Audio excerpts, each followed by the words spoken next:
10ই মুহররমে আল্লাহ রাব্বুল আলামিন ফিরআউনের কবল থেকে মূসা আলাইহিস সালাম এবং বনু ইসরাইলকে মুক্তি দিয়েছেন। এটা ছিল মুহররম মাসের 10 তারিখ। এই নিয়তে আমরা সওম রাখি, এই নিয়তে আমরা রোজা রাখবো। এই দিনেই 10ই মুহররমে ইমাম হুসাইন রাদিয়াল্লাহু আনহু শাহাদাত ঘটে গেছে। এটা প্রায় 60 কি 62 হিজরির দিকে ঘটনা। কথা কি বুঝতে পারছেন? আমি বুঝাতে পারছি না। অনেক পরে এই দিনেই হুসেন রাদিয়াল্লাহু আনহু শাহাদাতটা ঘটে গেছে। এই কারণে আমাদের মধ্যে একটা প্রচলন হয়ে গেছে যে হয়তোবা এই উদ্দেশ্যে এখানে রোজা রাখতে হয়। আসলে ব্যাপারটা এমন নয়। একটু ব্যাখ্যা করলে বুঝবেন, আমি ব্যাখ্যাটা করতে চাচ্ছি, না হলে আপনাদের ক্লিয়ার হবে না, আর এই বক্তব্যটা হয়তো অনলাইনে যাবে। তো আমি এই জায়গা থেকে আপনাদেরকে একটু ব্যাখ্যা করে শোনাচ্ছি, একটু খেয়াল করেন আমার দিকে। রাসূল সাল্লাল্লাহু আলাইহি ওয়াসাল্লামের ইন্তেকালের পর খলিফা হন আবু বকর সিদ্দিক রাদিয়াল্লাহু আনহু, তারপরে ওমর রাদিয়াল্লাহু আনহু, তারপরে উসমান রাদিয়াল্লাহু আনহু। এই উসমান রাদিয়াল্লাহু আনহুর এই সময় থেকে শেষের দিকে একটা সমস্যা সৃষ্টি হয়েছে। কি সমস্যা? উসমান রাদিয়াল্লাহু আনহুকে কিছু বিদ্রোহীরা হত্যা করেছিল। একটু বোঝার চেষ্টা করেন, ইতিহাস পড়তে কিন্তু অনেক সময় লাগে, আমি খুব অল্প সময় আপনাকে শেখাচ্ছি। উসমান রাদিয়াল্লাহু আনহুকে হত্যা করেছিল কিছু বিদ্রোহী, ঠিক আছে? যিনি নবী সাল্লাল্লাহু আলাইহি ওয়াসাল্লামের জামাই, দুইজন মেয়েকে বিয়ে করেছেন, জিন্নুরাইন, তাকে হত্যা করেছে কিছু বিদ্রোহী। এরপরে খেলাফতের দায়িত্বে আসেন আলী রাদিয়াল্লাহু আনহু। কে আসেন? আলী রাদিয়াল্লাহু আনহু। আলী রাদিয়াল্লাহু আনহু দায়িত্ব নেন এই মক্কা মদিনা এই জায়গাটুকুর উপরে। তার হাতে সাহাবায়ে কেরাম বায়াত করেন। কিন্তু ওই দিক বলতে বোঝাচ্ছে সিরিয়া, শামের দিকে, সেদিকের গভর্নর ছিলেন মুয়াবিয়া রাদিয়াল্লাহু আনহু। কি নাম? মুয়াবিয়া রাদিয়াল্লাহু আনহু। তিনিও কিন্তু একজন বড় মাপের সাহাবী, ঠিক আছে? তো মুয়াবিয়া রাদিয়াল্লাহু আনহু সেখানে নিজে সেখানকার খেলাফতের দাবি করেন। আলী রাদিয়াল্লাহু আনহুর হাতে বায়াত তিনি করেননি। আলী রাদিয়াল্লাহু আনহুকে বারবার একটা বিষয়ের চাপ দেওয়া হচ্ছিল যে ওসমান রাদিয়াল্লাহু আনহু শাহাদাতের আগে বিচার করতে হবে, হত্যাকারীর বিচার করতে হবে। তো এখানে একটা দ্বন্দ্ব, মানে একটা পলিটিক্যাল দ্বন্দ্ব সৃষ্টি হলো। ওইদিকে মুয়াবিয়া রাদিয়াল্লাহু আনহু তিনি খেলাফতের দাবিদার হয়ে উঠলেন, এদিকে সাহাবায়ে কেরাম সহ অনেকেই আলী রাদিয়াল্লাহু আনহুর কাছে বায়াত করলেন। তো এর ফলশ্রুতিতে দেখা যায় আলী রাদিয়াল্লাহু আনহু তার রাজধানীটাকে কুফায় নিয়ে যান, ইরাকের কুফায়। তো ইহুদিদের ইন্ধনের ফলে এক পর্যায়ে দেখা যায় যে আলী রাদিয়াল্লাহু আনহুর এক পক্ষ এবং একদিকে মুয়াবিয়া রাদিয়াল্লাহু আনহুর এক পক্ষ, তারা একটা মানে অনাকাঙ্ক্ষিত যুদ্ধের দিকে চলে যান, ঠিক আছে? এই যুদ্ধটাকে বলা হয় সিফফিনের যুদ্ধ। কিসের যুদ্ধ? সিফফিনের যুদ্ধ। এটা সংঘটিত হয়েছে 37 হিজরিতে। কত হিজরি? 37। এর আগের বছর আবার উটের যুদ্ধ হয়েছে, জঙ্গে জামাল। তারপরের বছর এই সিফফিনের যুদ্ধ। সিফফিনের যুদ্ধে আলী রাদিয়াল্লাহু আনহু বিজয় লাভ করেই ফেলেছিলেন। এই সময় মুয়াবিয়া রাদিয়াল্লাহু আনহুর দলের মধ্যে আমর ইবনে আস রাদিয়াল্লাহু আনহু তিনি বলছেন যে কোরআন ফয়সালা করবে। কোরআন ফয়সালা করবে, এটাকে কেন্দ্র করে একটা তৃতীয় পক্ষ নির্ধারণ করা হয়, যেটাকে আমরা সালেস বলি। যে মুয়াবিয়া রাদিয়াল্লাহু আনহুর পক্ষে একজন, তার নাম আমর ইবনে আস রাদিয়াল্লাহু আনহু, এবং আলী রাদিয়াল্লাহু আনহুর পক্ষে একজন, তার নাম হচ্ছে আবু মুসা আশআরী রাদিয়াল্লাহু আনহু। তারা গিয়ে একটা তৃতীয় পক্ষ করে মীমাংসা করতে যাচ্ছেন যে আমরা কেউ যুদ্ধ চাই না, আমরা ভাই ভাই, আমরা সবাই মুসলিম উম্মার ঐক্যের খাতিরে এখানে একটা সলিউশনে আসবো। তো সলিউশনে একটা আশা হচ্ছিল যে ঠিক আছে, উভয়েই পদত্যাগ করবে, নতুন খলিফা নেওয়া হবে, ঠিক আছে? তো এরকম একটা কথা চলছিল। কিন্তু মুয়াবিয়া রাদিয়াল্লাহু আনহু তিনি তার যে মানে দাবি, এটা ছাড়তে চাচ্ছেন না।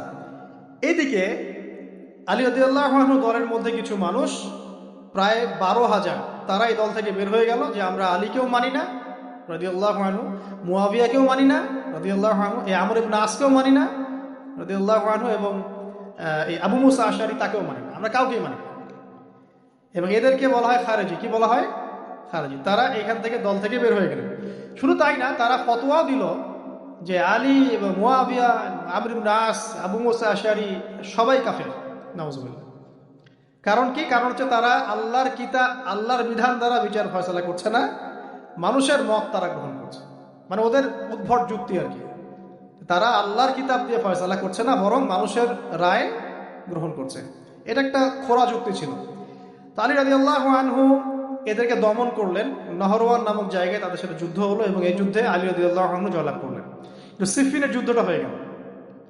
এখন দেখেন দুইটা পক্ষ পাচ্ছেন আপনি এখানে, আলী রাদিয়াল্লাহু আনহু একটা পক্ষ, একটা কার? মুয়াবিয়া রাদিয়াল্লাহু আনহুর পক্ষ।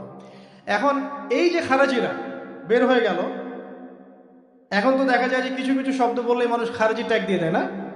দেখেন এই খারেজি আকিদার সাথে কিন্তু আসলে পলিটিক্যাল সমালোচনার কোনো সম্পর্ক নেই। পলিটিক্যাল দ্বন্দ্বের সাথে, পলিটিক্যাল সমালোচনার সাথে কিন্তু খারেজি বা খাওয়ারিজম মতবাদটা আসলে জড়িত না।